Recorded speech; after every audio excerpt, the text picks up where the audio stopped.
Bagaimana pandangan Islam tentang ilmu filsafat? Apakah ada ulama yang bertobat dari ilmu filsafat? Untuk menghukumi masalah filsafat masalah besar, dan saya penuntut ilmu kecil, tetapi dalam hal ini sudah ada ucapan Imam Syafi'i. Imam Syafi'i berkata, pendapat saya untuk orang yang belajar filsafat, mereka ditangkap, dicambuk dan dikelilingi pasar, kemudian diteriaki, inilah balasan untuk orang yang belajar filsafat. Ini ucapan Imam Syafi'i. Silahkan buka dalam kitab Asy-Syari'ah Al-Imam Al-Ajuri, kitab Syarah I'tiqadi Ahli Sunnah wal Jamaah Al-Imam Al-Lalikai, hidup pada abad keempat atau kelima. Silahkan buka kitab Al-Ibanah Ibnu Battah. Juga silahkan buka kitab Aqidah At-Tahawiyah karya Al-Imam At-Tahawi yang hidup pada abad kedua dan disyarah oleh Al-Imam Ibnu Abil Ais yang hidup pada abad ke-6 atau ke-7 Hijriah. Dan filsafat adalah sebab manusia mulai mentakwil istawa dengan makna di mana-mana, istawla, mentakwil sifat-sifat Allah yang ada di dalam Al-Quran. Dan gara-gara filsafat banyak orang jatuh kepada paham liberal, sampai ada yang berani menyatakan hafalan Al-Quran tidak perlu lagi dihafal di zaman masa ini karena ini masa digital, untuk apa lagi hafal Al-Quran.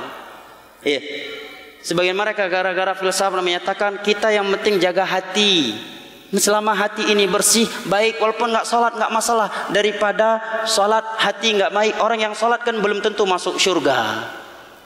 Kalau orang yang sholat saja belum tentu masuk surga, apalagi orang yang nggak sholat. Mestinya kan begitu gaya dia berpikir, ya kan? Tapi karena filsafat, dan filsafat pertama kali muncul itu pada abad kedua atau ketiga Hijriah, di masanya Imam Ahmad, di mana seorang penguasa di masa itu yang bernama Ma'mun dengan mufti dia yang sesat menyesatkan yang bernama Ibnu Abi Du'ad, rajanya filsafat di saat itu, dan dia berkeyakinan Al-Quran makhluk, memberi bisikan kepada Ma'mun agar memaksakan seluruh ulama Islam di masa itu seperti Imam Ahmad, Yahya bin Ma'in, Ali ibn al-Madinah dan yang lainnya untuk mendeklarasikan bahwa Al-Quran makhluk. Maka kitab-kitab filsafat Yunani diarabkan. Kalau ada yang berkata beda filsafat sekarang dengan filsafat dahulu, maka itu sama dengan ucapan sebagian mereka beda Syiah dulu dengan Syiah sekarang. Kalau memang beda, ganti aja namanya. Kenapa harus nama filsafat? Satu. Kedua, filsafat di masa Imam Syafi'i saja seperti itu ucapan Imam Syafi'i. Amat keras ulama Islam mengingkarinya, apalagi filsafat di masa sekarang yang Nabi katakan la yati zaman illa walladzi ba'dahu syarrun min, tidaklah datang suatu zaman kecuali zaman yang datang berikutnya lebih buruk daripada sebelumnya. Nah, dan yang bertobat dari ini adalah Al-Imam Ghazali. Beliau meninggal dalam keadaan Sahih Bukhari berada di atas dadanya.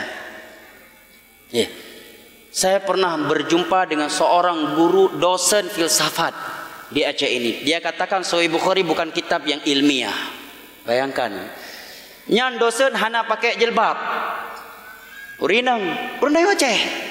Sahih Bukhari bukan kitab ilmiah kata dia. Bayangkan, guru filsafat. Dan dia nggak pakai jilbab, urindai Aceh, kau luar. Bayangkan, subhanallah. Gara-gara filsafat jamaah.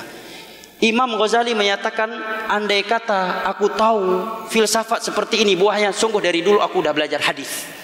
Tiada yang aku dapatkan dari ilmu filsafat dengan umurku yang panjang ini kecuali kebingungan, kata beliau.